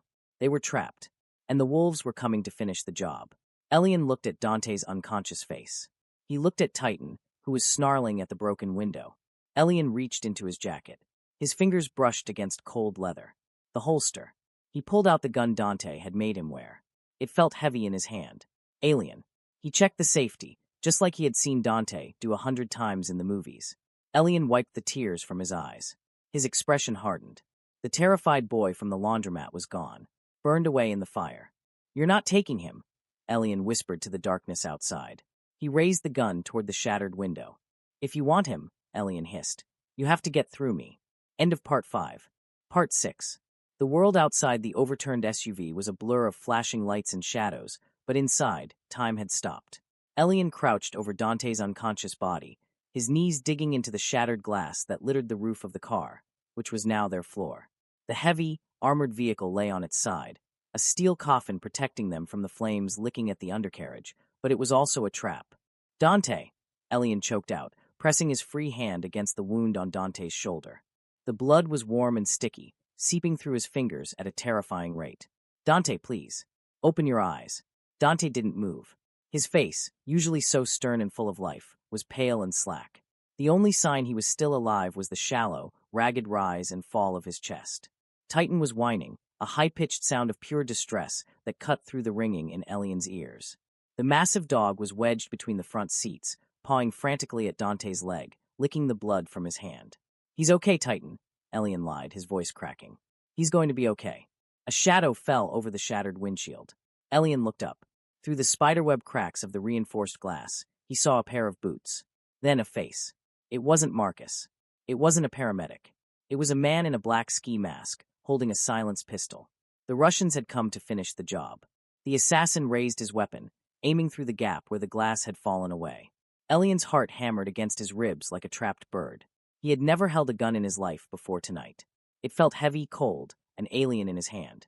He was an Omega. He was built for softness, for nesting, for peace. But looking at the muzzle of the assassin's gun pointed at Dante's head, something ancient and primal woke up inside Elian. It wasn't the instinct to flee. It was the instinct to protect. "You are not a victim," Dante's voice echoed in his memory. "You are a Moretti." Elian stopped shaking. He raised the gun. He didn't aim with skill. He aimed with desperation. "Get away from him," Elian screamed. The assassin laughed, a short, cruel bark. He adjusted his aim. Bang! The sound was deafening in the confined space. Elian hadn't waited. He squeezed the trigger, the recoil jarring his arm all the way to his shoulder. He missed the assassin's head, but the bullet shattered the remaining glass, sending shards flying into the man's face. The assassin screamed, clutching his eyes, and stumbled back. "Titan!" Elian shouted, his voice raw. "Guard!" The dog understood. Despite the cramped quarters, Titan lunged at the opening, his barks turning into ferocious, window-rattling snarls. He snapped at the empty air where the man had been, daring anyone else to come closer. "Elian, get down!" It was Marcus. Elian threw himself over Dante's chest just as a hail of gunfire erupted outside. It wasn't aimed at them this time. It was aimed away from them. The Moretti security team had finally broken through the perimeter. Seconds later, the rear door of the SUV was ripped open with the screech of tearing metal. Strong hands grabbed Elian's jacket. "I've got you," Marcus roared, his face streaked with soot. "Move, kid." "No. Get Dante." Elian fought him off, clinging to Dante's shirt. "He's bleeding. Don't touch me, get him." Marcus looked at the blood on Elian's hands, then at Dante. He cursed loudly. "Cover fire." Marcus screamed to his men. He reached in, not for Elian, but for his boss. With a grunt of effort that popped the veins in his neck, Marcus hauled Dante's limp body out of the wreckage. Elian scrambled after them, Titan right at his heels. They emerged into chaos. The street outside the Opera House was a war zone. Police sirens wailed in the distance, getting closer. Into the backup car. Now, Marcus shoved Elian toward a second black sedan that had pulled up onto the curb. They loaded Dante into the back seat. Elian dove in after him, pulling Dante's head into his lap. Titan jumped in the front seat, barking at the retreating shadows of the Russian hit squad. "Go! Go to St. Jude's." Marcus yelled at the driver, jumping in the passenger side. The car peeled away, tires screeching. Elian looked down at Dante. The blood was soaking into Elian's expensive velvet suit, ruining the fabric that Dante had picked out for him just hours ago. "Stay with me," Elian whispered, brushing the hair off Dante's clammy forehead. Tears finally spilled over, hot and fast. "You promised. You said we were going to make it possible. You can't leave me now. Not when I just found you." Dante's eyelids fluttered. A low groan escaped his lips. "Elian, I'm here," Elian sobbed, gripping Dante's hand. "I'm right here." Dante's fingers twitched, weak but trying to grip back. "Titan, he's here too. We're all here." Dante let out a breath that sounded like a rattle. "Good." His eyes rolled back, and his hand went limp in Elian's grip. "Dante." Elian shook him. "Dante, drive faster." Elian screamed at the driver, his voice tearing his throat. "Don't let him die." The next 6 hours were a blur of white walls, harsh lights, and the smell of antiseptic that tried and failed to cover the scent of fear. Elian sat in the waiting room of the private trauma wing at St. Jude's Hospital. He refused to wash his hands. The dried blood on his skin was the only thing connecting him to Dante right now. He was alone. Marcus was pacing the hallway, on the phone, organizing the retaliation. The hospital staff had tried to make Elian leave, citing family-only policies, but Marcus had flashed a gun and said, "He is family." So Elian sat. And waited. Titan was there too. The hospital administration had thrown a fit. but Marcus had simply bought the entire wing of the hospital for the night. Titan lay at Elian's feet, his head resting on Elian's shoes. Every time a nurse walked by, Titan would lift his head and watch them with suspicious, amber eyes. "He's going to be okay, big guy," Elian whispered, stroking Titan's ears. He was trying to convince himself more than the dog. The double doors swung open. It wasn't a doctor. It was Lucrezia. Dante's mother looked impeccable, even at 4 a.m. Her fur coat was white, her makeup perfect. But her eyes were cold, hard chips of ice. She spotted Elian instantly. She marched across the room, her heels clicking like gunshots on the tile. "You," she spat. Elian stood up. Titan scrambled up with him, a low growl starting in his throat. "Mrs. Moretti," Elian said, his voice trembling but his chin held high. "This is your fault," Lucrezia hissed, stopping inches from him. She ignored the growling dog. "My son is in surgery with a piece of metal in his lung because of you. Because he was distracted playing house with a stray." "He wasn't distracted," Elian said. "He was protecting me." "Exactly." Lucrezia raised her hand. "He threw himself on a bomb for a nobody. If you had any decency, you would leave. You would disappear before you get him killed for good." She pointed a manicured finger at the door. "Get out." Elian looked at the door. It would be so easy. To walk away. To go back to being invisible. To spare Dante the danger of loving him. He looked down at Titan. The dog pressed his side against Elian's leg, a solid weight of support. Elian looked back at Lucrezia. "No," Elian said. Lucrezia blinked, taken aback. "Excuse me?" "I said no." Elian stepped closer, his omega scent flaring, not with submission, but with defiance. "I'm not going anywhere. He asked me to stay. He told me I was his partner. And until he tells me to leave, I am staying right here." "You insolent little." "And another thing," Elian interrupted, his voice gaining strength. "He didn't save a nobody. He saved the man who is going to take care of him when he wakes up. Because you certainly aren't going to do it. You're more worried about your reputation than your son's life." Lucrezia's mouth opened and closed like a fish. She had never been spoken to like this. Not by an Omega. Not by anyone. Before she could respond, the surgical doors opened. A doctor in blue scrubs walked out, pulling off his mask. He looked exhausted. "Family of Dante Moretti?" "I am his mother," Lucrezia said, stepping in front of Elian. "I'm his partner," Elian said, stepping right next to her. The doctor looked at them both, then at the giant dog. He wisely decided not to ask questions. "He made it," the doctor said. Elian's knees gave out. He collapsed onto the plastic chair, burying his face in his hands. Titan let out a happy woof and licked Elian's ear. "The shrapnel missed his heart by 2 centimeters, the doctor continued. "We repaired the lung and stopped the internal bleeding. He's in the ICU.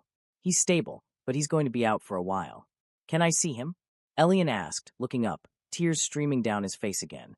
"Only one visitor at a time," the doctor said. Lucrezia straightened her coat. "Well, obviously I will." "Marcus," Elian called out. The head of security stopped pacing and looked over. "Who does Dante want to see?" Elian asked. Marcus looked at Lucrezia, then at Elian. He didn't hesitate. "The kid goes in," Marcus said. "Sorry, ma'am. Boss's orders." Lucrezia let out a shriek of indignation, but Marcus blocked her path. Elian didn't look back. He grabbed Titan's leash. "Come on, boy. Let's go see him." The ICU room was quiet, filled only by the rhythmic beeping of the heart monitor. Dante looked small in the hospital bed, surrounded by wires and tubes. His chest was wrapped in thick bandages. Elian pulled a chair up to the bedside. Titan crawled under the bed, resting his chin on the metal frame so he could watch the door. Elian took Dante's hand. It was warm again. "I'm here," Elian whispered. "I didn't leave. I told your mom off. You would have been proud." He laid his head on the mattress, right next to Dante's hand. "You have to wake up, okay? You owe me a dance. We didn't get to dance at the gala." Elian closed his eyes. The exhaustion finally caught up with him. He fell asleep to the sound of Dante's heartbeat, holding on to him like an anchor. 2 days later, the first thing Dante felt was a weight on his legs. Heavy, warm, familiar, Titan. The second thing he felt was a hand holding his. Small, soft, even more familiar. Elian. Dante opened his eyes. The light hurt. His chest felt like it had been kicked by a mule. He groaned, shifting slightly. "Dante." The voice was instant. Elian popped up from the chair where he had clearly been sleeping. His hair was a mess. He was wearing the same crumpled velvet trousers and a borrowed t-shirt from Marcus, and he had dark circles under his eyes. To Dante, he was the most beautiful thing he had ever seen. "Hey," Dante rasped, his voice sounding like sandpaper. "Oh my God," Elian breathed. He reached for the cup of water with a straw. "Here, drink." Dante took a sip. He looked at Elian. He saw the worry etched into his face, the redness in his eyes. "You're alive," Dante whispered. "Barely." Elian laughed, a wet, choked sound. "You scared me to death, you idiot." Dante tried to smile, but it hurt. He looked around. Titan. A black nose popped up from the side of the bed. Titan gave a soft whine and carefully licked Dante's fingers. "He hasn't left the room," Elian said. "The nurses are terrified of him, so they just leave extra Jell-O cups for him." Dante squeezed Elian's hand. "And you? Did you leave?" "No," Elian said fiercely. "Your mom tried to make me. I told her to go to hell." Dante actually laughed then, which turned into a cough. Elian flinched, hovering over him. "Easy," Elian soothed, brushing the hair back from Dante's forehead. Dante caught Elian's wrist. He looked at the bruise on Elian's arm, from the car crash. "I failed," Dante said, his mood darkening. "I promised to protect you, and I put you in a car with a bomb." "You didn't fail," Elian said firmly. "You saved me. You used your body as a shield, Dante. You took the hit so I wouldn't have to. I almost got you killed. But you didn't," Elian said. He leaned down, his face inches from Dante's. "And I saved you back." Dante frowned. "What?" "The assassin," Elian whispered. "After the crash. He came to the window. He was going to shoot you." Dante went still. "What happened?" "I shot him," Elian said quietly. "I used the gun you gave me. I didn't think. I couldn't let him take you." Dante stared at him. He saw the change in Elian's eyes. The innocence was still there, but it was tempered with steel now. The fragile boy from the laundromat was gone. In his place was a survivor. A partner. "I'm sorry you had to do that," Dante said, his heart aching with a mix of pride and guilt. "It changes you. Taking a life." "I know," Elian said. "But I don't regret it. Because you're here." Dante pulled Elian down. It was awkward with the wires, but Elian understood. He laid his head carefully on Dante's uninjured shoulder. "I love you," Dante whispered into Elian's hair. It was the first time he had said it. Elian froze. Then he melted, burying his face in Dante's neck. "I love you too," Elian whispered back. "Now shut up and heal. We have a lot of work to do." Epilogue, 6 months later. The summer sun was setting over the private island off the coast of Italy. The air smelled of salt and lemons, a far cry from the exhaust and rain of the city. Elian sat on the terrace of the villa, a book in his lap. He wasn't reading it. He was watching the beach. Down by the water, a massive black dog was chasing a frisbee, splashing into the waves with pure, unadulterated joy. Titan looked younger, happier. The limp was gone, a distant memory of a bad winter. And throwing the frisbee was Dante. He was shirtless, the scar on his chest a jagged pink line against his tan skin. He looked relaxed, laughing as Titan shook water all over him. The Russians were gone. Marcus had handled it with a ruthlessness that became legendary in the underworld. Lucrezia had retired, to a chalet in the Swiss Alps, strongly encouraged by her son to never visit again. They were safe. For now. Dante jogged up the steps to the terrace, shaking his wet hair. He grabbed a towel and wiped his face, then looked at Elian. "You're staring," Dante teased. "I'm admiring the view," Elian smirked. He put the book down. Dante walked over and pulled Elian out of the chair. He wrapped his arms around Elian's waist, pulling him flush against his damp chest. "Happy?" Dante asked. "Very," Elian said. He reached up and traced the scar on Dante's chest. "Are you bored? No crime. No galas. I have everything I need right here," Dante said. He kissed Elian, a slow, deep kiss that tasted of salt and forever. Titan ran up the stairs, barking, dropping the slobbery frisbee on Elian's foot. "I think someone wants attention," Elian laughed, breaking the kiss. Dante looked down at the dog. "You know, we could get another one. A friend for him." Elian raised an eyebrow. "Another dog, or another stray human you find in an alley." Dante smiled, pressing his forehead against Elian's. "No more humans," Dante promised. "One miracle is enough for me." Elian leaned into him, watching the sun dip below the horizon, painting the sky in shades of gold and amber, the exact color of Titan's eyes. He wasn't invisible anymore. He was seen. He was loved. And for the first time in his life, Elian was home. The end. Thank you so much for listening this entire series. If you enjoyed Elian and Dante's story, please leave a comment with a wolf face emoji below. Don't forget to like and subscribe for more stories. See you in the next video.